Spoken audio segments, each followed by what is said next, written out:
श्रीक्षेत्रर अनन्य पीठ बड़ ओडिया मठ। एहार इतिहास और किंवदंती सुदीर्घ। कहिबाकु गले एही पीठ ओडिया जातिर प्राणकेन्द्र। दिन थिला एही मठटी उछुली पड़ुथिला भक्तंक गहळीरे। ओडिशार अनेक ज्ञानी गुणी पंडित मानकर अहरह हेउथिला एठारे समागम। किंतु नीरवता ही वर्तमान एहार साजिछि साथी। एही पुरातन ऐतिह्य मठटी पुरीर बासिली साईरे अवस्थित। श्रीमंदिरर उत्तर पश्चिम कोणर अनति दूररे एहा प्रतिष्ठित।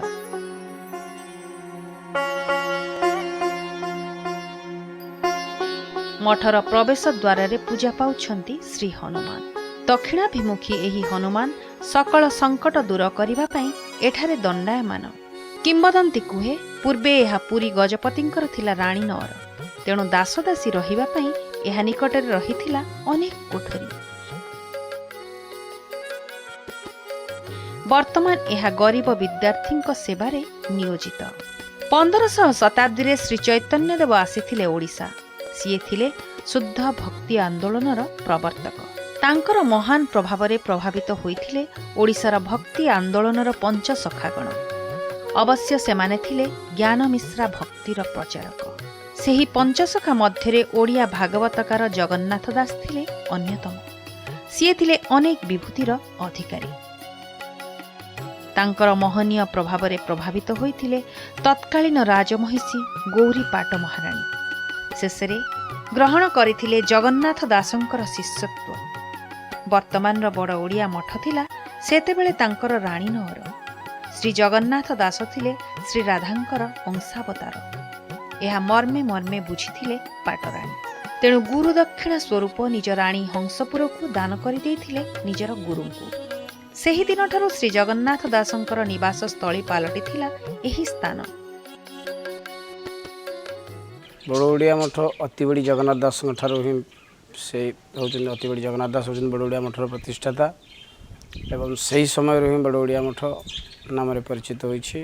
अति बड़ी यहाँ गजपति महाराज जो थे प्रताप रुद्रदेव तांकरी पाट महिषी जे गौरा पाट महादेवी सी अति बड़ी दीक्षा ग्रहण करने गुरु को आश्रम करने निजर उवास टी छाड़ दान करते से दिन ठार ही बड़ ओडिया मठ नाम परिचित मठ।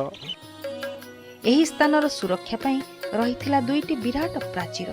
गोटिए बाहर प्राचीर अन्यटी भीतर प्राचीर। मठर भीतर प्राचीर गुमुट मध्यरे रहिछि सुंदर पुरातन पटचित्र मान। गुमुट अतिक्रम परे रहिछि अनेक कोठरी। एही कोठरी मध्यरु गोटिए कोठरी रे रहुथिले गोस्वामी जगन्नाथ दास, जाहाकु वर्तमान कुहा जाउछि गादी घर। एही कोठरी रे संरक्षित होई रहिछि जगन्नाथ दासंकर व्यवहृत कठौ।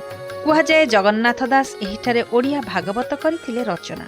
एही भागवत हेउछि संस्कृत भागवतर भावानुवाद। एहा आम ओडिया साहित्यर एक अमूल्य संपद। एही कोठरी सामनारे रहिछि एक नुआलिया चाळ घर। अद्यापति एहिठारे प्रतिदिन पाठ होइथाय तांक रचित ओडिया भागवत। एहा पर अगणारे पूजा पाउछंती मठर आराध्य देवता।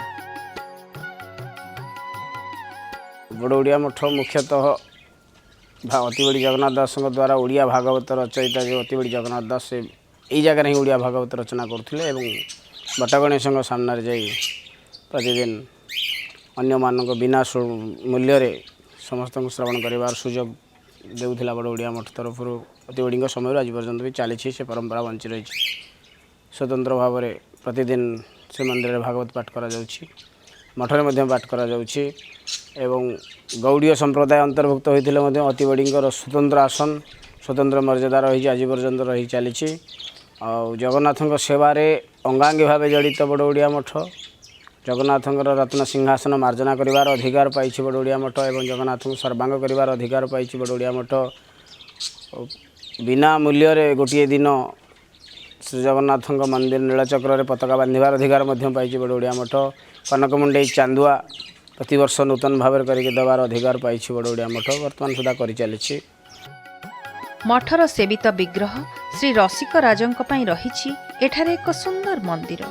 रसिक राजंकर मणि विग्रहटी देखिबाकू अति कमनीय। बाम पार्श्वरे अछंती श्री राधाराणीଙ୍କର ଏକ ଅଷ୍ଟଧାତୁ ବିଗ୍ରହ। ସମ୍ମୁଖରେ ଅଛନ୍ତି ସମସ୍ତ ଚଳନ୍ତି ବିଗ୍ରହ। ଏହି ଚଳନ୍ତି ବିଗ୍ରହଙ୍କ ଦ୍ୱାରା ମଠର ସମସ୍ତ ପର୍ବ ଯଥାରୀତି ସମାହିତ ହୋଇଥାଏ। ନାଟ ମନ୍ଦିର ଉପରେ ନବଗ୍ରହ ସହ ଦୁଇ ପାର୍ଶ୍ୱରେ ଅଛନ୍ତି ଜୟ ବିଜୟ ଦ୍ୱାରପାଳ। ସେହିପରି ପଛଭାଗରେ ଅର୍ଥାତ୍ ପ୍ରସାଦ ଆସିବା ରାସ୍ତାର ଉପରେ ରହିଛନ୍ତି ଦଶାବତାର ବିଗ୍ରହ।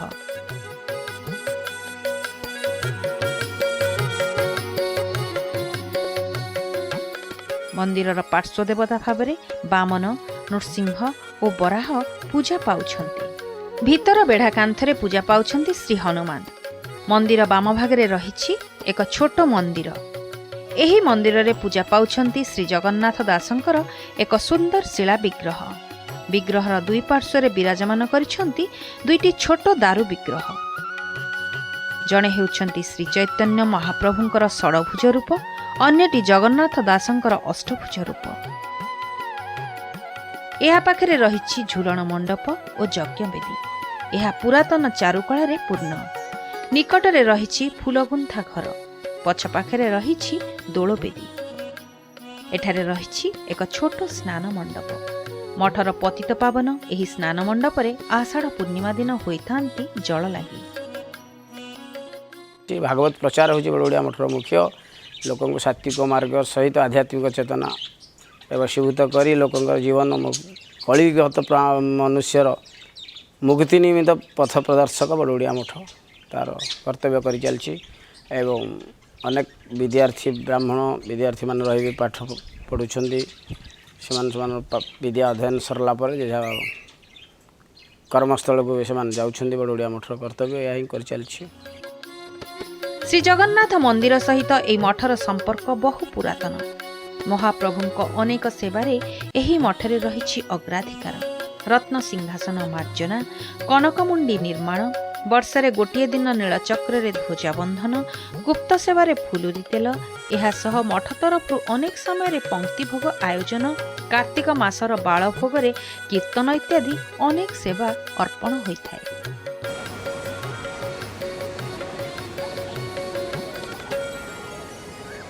ମହୋଦଧି ତୀରରେ ଥିବା ସାତଲହଡ଼ି ମଠ ଅତିବଡ଼ି ଜଗନ୍ନାଥ ଦାସଙ୍କର ସମାଧିସ୍ଥଳ। ମହୋଦଧିର ନୀଳ ତରଙ୍ଗମାଳା ଏଠାରେ ଖୁବ୍ ସୁନ୍ଦର। ଦର୍ଶକମାନଙ୍କର ଏକ ମନଲୋଭା ସ୍ଥାନ। ଅତିବଡ଼ିଙ୍କ ସାଧନାର ପ୍ରଭାବ। ତାଙ୍କ ଆଜ୍ଞାରେ ମହୋଦଧି ଏଇଠାରୁ ସାତଲହଡ଼ି ପର୍ଯ୍ୟନ୍ତ ଘୁଞ୍ଚି ଯାଇଥିଲା ପଛକୁ। ଦାସେ ନିର୍ବିଘ୍ନରେ ନିଜର ସାଧନା ଏଇଠାରେ ସମାପନ କରିଥିଲେ। ସୁନ୍ଦର ବୃକ୍ଷରାଜିରେ ପରିପୂର୍ଣ୍ଣ ଏହି ପୀଠର ସମ୍ପର୍କ ରହିଛି ବଡ଼ ଓଡ଼ିଆ ମଠ ସହିତ। ବର୍ଷର ଦୁଇଥର ବଡ଼ ଓଡ଼ିଆ ମଠରୁ ଗାଦି ଗୋସାଇ ଏହି ସ୍ଥାନକୁ ବିଜେ କରିଥାନ୍ତି। ତାହା ହେଉଛି ରାଧାଷ୍ଟମୀ ଏବଂ ମାଘ ସପ୍ତମୀ। ଏହି ଦୁଇ ଦିନ ଏଠାରେ ବଡ଼ ଓଡ଼ିଆ ମଠ ତରଫରୁ ସ୍ୱତନ୍ତ୍ର ଭୋଗର ଆୟୋଜନ କରାଯାଇଥାଏ। ପ୍ରକୃତରେ ବଡ଼ ଓଡ଼ିଆ ମଠ ଆମ ଜାତିର ପ୍ରାଣ, ଆମ ଜାତିର ଐତିହ୍ୟ। ଏହି ପୁରାତନ ଐତିହ୍ୟର ପବିତ୍ରତା ତଥା ସୁରକ୍ଷା ଆମ ସମସ୍ତଙ୍କର କର୍ତ୍ତବ୍ୟ।